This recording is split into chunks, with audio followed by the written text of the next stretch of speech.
Welcome to the second podcast of the MMG Special Projects series, Brexit, the Student Rundown. My name is Anja Samy, and this is part one of a two-part feature on student opinions on Brexit. I sat down with 9 students from a range of subjects and at various stages in their education to find out how they feel about Britain leaving the EU and the effect this will have on them. First things first, let's meet the students. I'm Akin Wright. I study drama in English and I'm in second year. I'm James Bosson. I'm studying politics and it's my first year of a part-time master's. So I'm Rebecca Rahman. I'm studying philosophy and politics and I'm in my first year. My name's Joe. I do English. I'm third year. So my name is Matt and I'm a master's student studying politics. So my name is Emily. My degree course is German Studies and I'm currently in my fourth and final year.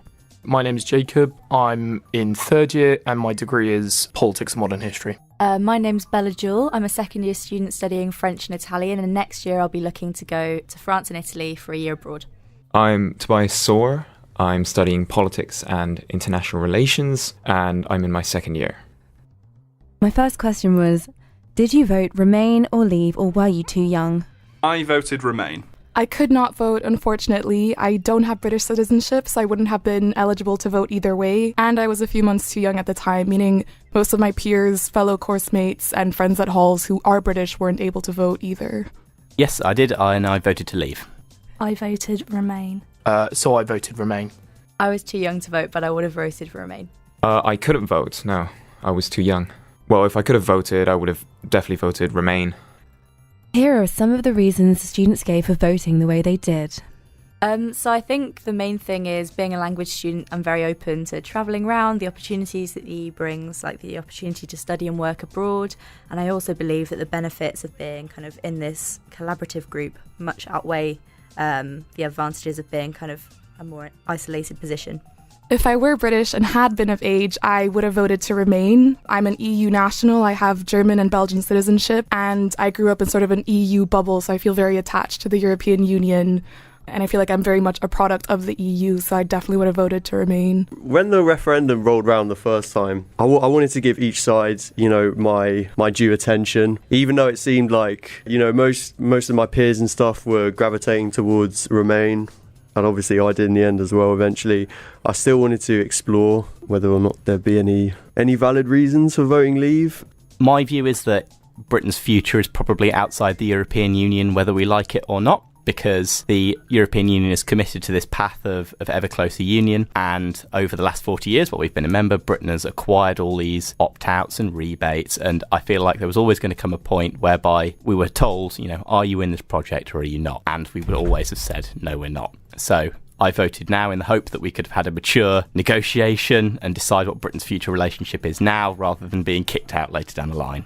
So I'm very pro-European. Economically, I believe that we still would be better off, and I didn't actually really like the way the Leave campaign ran. They kind of demonised migrants and made Europe seem our enemy. And I'll start with a close to home one, and that's basically because I was a Brit living abroad, and my cousins, 4 out of 6 live abroad, so Brexit will, if it does happen, affect us heavily. And then the longer reason, of course, is all the complications that come with Brexit. My second question was, since the referendum 2 years ago, has your opinion changed at all, or do you still feel the same way?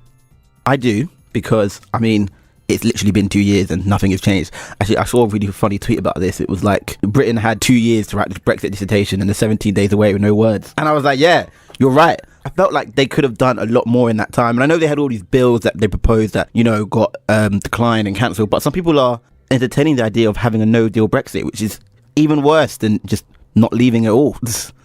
Yes, if anything, I feel more heartbroken now about the referendum outcome as time goes on. Now that I do live in the United Kingdom, because I only moved here last September, and it's so frustrating to see how chaotic the government is, and I think everyone, regardless of background, is experiencing Brexit fatigue, and so many of us are still clinging to hope that there will be a people's vote and that there is still a chance to reverse this.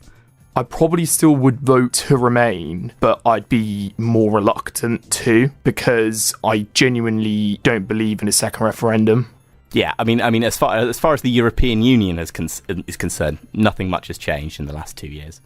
I would firmly support a second referendum, so I guess on that level I'd still support staying within the EU. However, as the process has gone on and you've seen attitudes towards the subject heighten and polarise, I do wonder what the reaction would be from the general public towards a second referendum, so I'm slightly undecided on that level. The students came from a range of backgrounds across the UK, and I wanted to find out whether these constituencies voted particularly Leave or Remain, and whether the students shared those opinions. Not massively so. I'm from Macclesfield, which is not that far from Greater Manchester, and it voted slightly higher than the national average to Remain. So I think, and I could be wrong about this, I think it was 56% Remain, 44% Leave, but even still not massive either way. Yeah, so I'm from Lincolnshire, which is pretty much Brexit county. So in my constituency, it was a majority of Leave, although when I was voting, I was pretty sure that maybe Remain would pull through, but it doesn't surprise me that where I was from, it was majority Leave. Yeah, my area is very pro-Remain. It's in London, you know. I guess areas like that are quite multicultural and generally quite left-leaning, so it would be Remain. You know, there's a large Polish community and like a lot of Portuguese people in my area and stuff. My parliamentary constituency is Bury St Edmunds, and that voted, I think, around 56% Leave.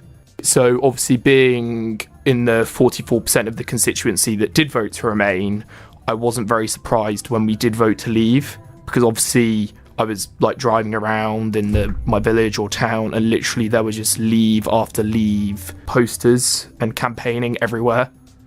I was from a very Remain area, so my constituency is represented by one of the Liberal Democrat MPs, and she's one of the big People's Votes supporters. So yeah, I believe that my area, Oxford, was about 70% Remain, so quite a high level. The next topic of discussion was whether or not 16-year-olds should be given the vote and why.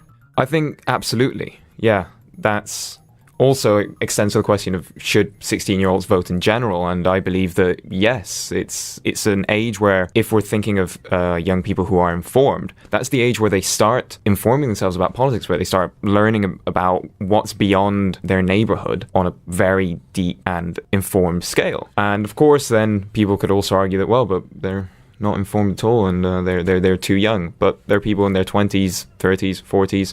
Hell, even my grandmother, who's in her 70s, voted Leave because the Telegraph told her so, and she didn't actually do any research. So I believe the 16-year-olds should have definitely got the vote, yes. No, I don't. And the reason why I think they shouldn't is because they don't have the right to vote in general elections. The referendums in this country are advisory, so rather than binding. So the government could have just decided to revoke Article 50 without a referendum if it doesn't like, in which case Brexit could have happened without sort of any vote, let alone the vote of a completely different franchise. So I think the franchise for referendums should be exactly the same as it is for general elections.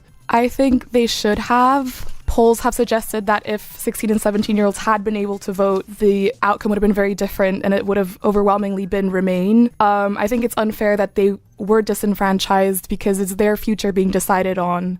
So I think it was over 60-year-olds who had the largest sway in it, and they're not going to have to live through a post-EU UK for as long as 16 and 17-year-olds will. To be honest, I think 16-year-olds should have been allowed to vote because it's their future as well. And I think at 16, a lot of the time, people like to create this narrative that young people don't really know what they're voting for, or they're not really that well informed. But I think a lot of 16-year-olds would have had quite a strong opinion about something like that. So yeah, I do think we should have allowed 16-year-olds to vote. Definitely. That's something I was actually campaigning for when I was 16 at the time of the vote, simply because after, starting Article 50, the process to leave would take 2 years anyway, by which point most 16-year-olds would be 18. So I believe that, it really is something that impacts on their future. Right now, I'm facing so many difficulties with my year abroad because of Brexit, and it's something I didn't even get to vote on. So I think that's really unjust. Personally, I don't know, because me at 16 wasn't very politically informed. I didn't really care too much about what was going on. politics wise. Then when I hit like 17, 18, I was a little bit more interested. But at the same time, you know, a lot of people who voted leave aren't going to be around long enough to experience the actual effect. So I think 16-year-olds maybe should have had a say, but it's weird because I know a lot of them wouldn't. I don't think a lot of them would know what they were voting for, and it would skew the result even more. So I mean, part of me feels like yes, because you know they're the ones who are going to be impacted by it, and also part of me feels like well no, because not all of them really would care, just vote for the sake of voting.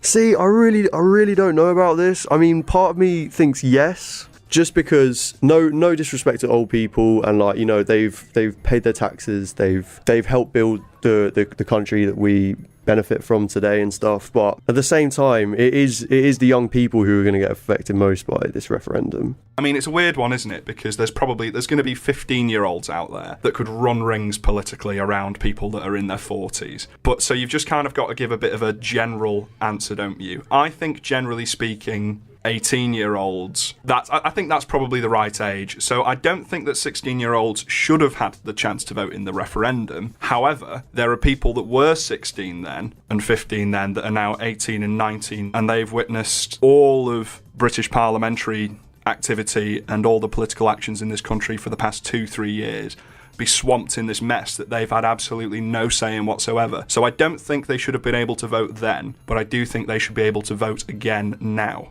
I mean, personally, my general political opinion is that 16-year-olds should be able to vote because, I mean, they have it in other European countries like Austria, for example, and my brother was 16 when that happened. And it's really interesting because listening to him talk now, he probably would vote to leave, but he would have liked to have had the opportunity to, because it is just such a big fundamental change. The next topic of discussion was whether or not EU citizens resident in the UK should have been able to vote in the referendum. Yeah, absolutely. I mean, I think regardless of somebody's national origin, if they're coming here, if they're working, if they're paying taxes, if they're being a functioning, contributing member of our society, then yeah, absolutely, we should have afforded them the chance to vote. I think so. I think settled EU citizens, so people from EU countries who have been living and working or studying here for at least 3 years, should have been given a vote, because just like with the disenfranchisement of 16 and 17-year-olds, it was largely their futures being determined and they were denied a say in it. Yeah, I think they should be able to vote in a referendum because it directly affects them too. I mean, I've not read up about what happens to the EU citizens when we leave, but you'd think that they deserve the right to have a say on you know where their outcome is and whatnot. Oh yeah, absolutely. Because I mean, they literally live in the UK. It affects their lives probably more than ours. Yes, I think they should have been allowed to vote purely because they are part of our country and part of our society as well, and I think it's only right that for something that will massively impact their life and quality of life and what they are doing, especially in the UK as well, I think it's something where they contribute to our society, so the least that we could do is allow them to have a say in their future. Because of the complications that come with Brexit, I believe that, yes, they should have had a say. Of course, voting in local elections or national elections is a completely different question because it doesn't entail their status, their ability to live and work in the UK. And I even say that the other way around, so Brits living abroad should have been able to vote as well, which they couldn't. Our next topic of discussion was pretty controversial. An idea had surfaced on social media in the past few years that older generations' votes should be weighted less in referendums such as these, because they would not be around to see the effects of their vote. This topic had sparked a lot of arguments on social media, and I wanted to find out whether any of these students shared this opinion or what they thought of it. I think that people say old people should have maybe had less of a sway because obviously old people sort of 55 and upwards voted overwhelmingly to leave and did so in far greater turnout than younger people did. I think the problem with this would be if you interfere with vote weighting, you interfere with democracy, and you shouldn't do that just because young people, by and large, and this is going to sound a bit derogatory, couldn't be bothered to vote, because only 36% of people aged 16 to 25 actually turned out.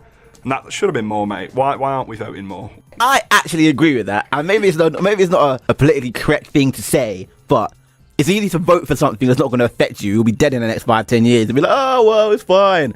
I had all the benefits of the EU, and now I'm old and xenophobic, and I don't like all these immigrants, and I don't like waiting to get a doctor's appointment, which isn't even, the immigrant's fault. Yeah, I'm gonna vote to leave, but luckily, I won't be around to see it.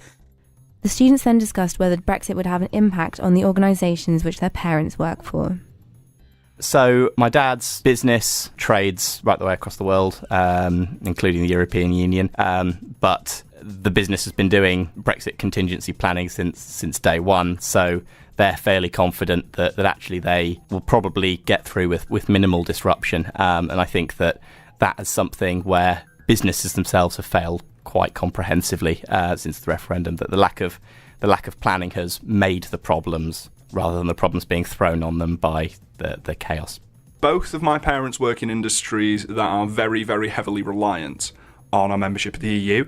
My mum is an orthodontist, and a lot of her contracts come through the NHS. And the NHS itself, both in terms of staffing, in terms of medical supplies, in terms of administrative support, is very, very heavily dependent on the EU. So if we leave, that affects my mum's line of work. My dad works in supplying the construction industry, and the construction industry as it stands is obviously totally dependent on our ability to get goods and services and labour and supplies across the borders just as fluidly and easily as possible. And it opens him up to this entire other market as someone who works in supply. Definitely. So my dad has worked abroad in EU delegations and now works at the European Commission in Brussels, which is why, as I said, I consider myself a product of the EU. So for the first time, an EU member state has opted to leave the union, so it's really hard to see how things will change, especially with the way things in Parliament are going. But my dad has had British colleagues whose future careers are now unknown, and his career is probably going to change as well, and it's hard to gauge how exactly.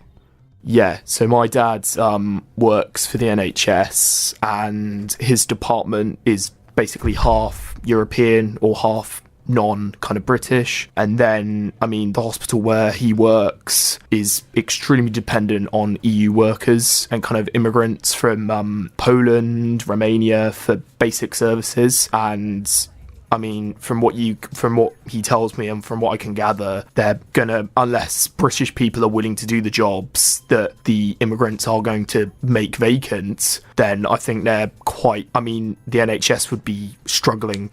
Yes, actually. So my father used to be self-employed, and he now works on a farm. And yeah, that would actually affect them, seeing as it's a farm and bed and breakfast. So less tourists would come to the UK. Luckily, that's not the case for my parents. They're both teachers, but I just feel so bad for people who do work at, say, like the Nissan factory in Sunderland. My dad's from Sunderland, and that's a massive provider of jobs in that region, and for them to move, it's just absolutely devastating, really. So it's sad to see. The students then talked to me about specific worries they have regarding Brexit and issues which will directly affect them. As I said earlier, I'm looking to do a year abroad in Europe, so I believe that I'm being very directly affected by Brexit. Still to this day, the university doesn't know whether we're going to be funded or not, whether our study placements are going to happen or not. So I would say it's something that's very close to my heart, because everything that's happening is just massively confusing people in my year group's kind of outlook on what they're going to be doing next year, which has caused, I think, a lot of anxiety and stress. Of course, the university, unfortunately, doesn't know much and doesn't really know anything more than anyone else does in this situation. However, yesterday we did receive an email about year abroad, and basically what they were saying was, in the case of no deal, we probably won't get the Erasmus Plus funding that previous years had, which is a grant which year abroad students can use for living costs and things, and they don't have to pay it back. So they say that they probably will provide a Manchester European Mobility Grant in the case of no deal. However, it's very unclear as to how much you'd get. Would it be automatic? Would you have to apply for it? Is it something you'd have to pay back eventually? So that's something that's confusing and hopefully will be clarified quite soon. They also said that whilst all the study placements we're paired with are very keen to keep up those partnerships, they don't know if after Brexit they'll be able to take us still. So they've kind of quite vaguely said some placements may have to change and that they try and help us find somewhere else, but still it's quite unclear as to where to go, especially with Italian, as there's only 6 partner universities. And apart from that, we've just been told to kind of monitor the Foreign Office notifications and make sure that we've got our own health insurance because we'll no longer be protected. I'm doing my master's now, and I'm not 100% decided on what I want to do afterwards, but the idea of having the option to go and live in another European country and just study maybe a PhD there is something that interests me massively. And the thought that that would be cut off to me is not a pleasant one. Yeah, so as an EU citizen living in England, I don't know what a post-EU UK would look like. I don't know what my status as a resident would be, so I guess I'll have to apply for settled status. And I don't know whether I'll be able to afford to do a master's, so there's just too much uncertainty about my future here, especially in terms of academia and work and everything. I really want to move abroad next year, as in after I finish uni, and I'm afraid I won't be able to do that, depending on what happens with the legalities and stuff of Brexit. If it gets delayed a lot, then I feel like it's still possible. But if we get a no deal, or if something gets sorted out within the next 3 to 4 months, then I feel like unless I have a really good reason for going there, like I'm able to prove that I'll be able to find work there or something like that, or I'll be able to get a visa or something, then apart from that, it's kind of jeopardizes that plan, honestly. I mean, my main worry is that it's about to get overturned because we've been painted into such a corner now that we're almost in a constitutional crisis. And I think it would be a really, really bad thing for democracy if this gets overturned. And I would be really worried about what the picture of the country is if this is overturned in some way. I suppose, and again, I'm lucky to say this, that this is like my biggest worry, is just being able to go to Europe so freely is something that is quite close to my heart in that sense, and especially as a language student as well. It's heartbreaking really, because I feel, especially having done a year abroad in Germany, the whole prospect of being able to build up an identity with a country and really kind of getting under the skin of the culture, it's really upsetting to think that opportunity's been taken away from me to be able to return to somewhere that I do really love. Yeah, and I know some people might say it's not necessarily Brexit linked, but I have a feeling that when we finally do leave the EU, the rise in hate crimes will go up from people feeling like, you know, first of all, people not understanding what Brexit was, and then the people who are just already xenophobic and racist now being more so chanting at other immigrants saying to get out of England because it's Brexit country now and stuff like that, you know. So I worry for, you know, minorities in that sense.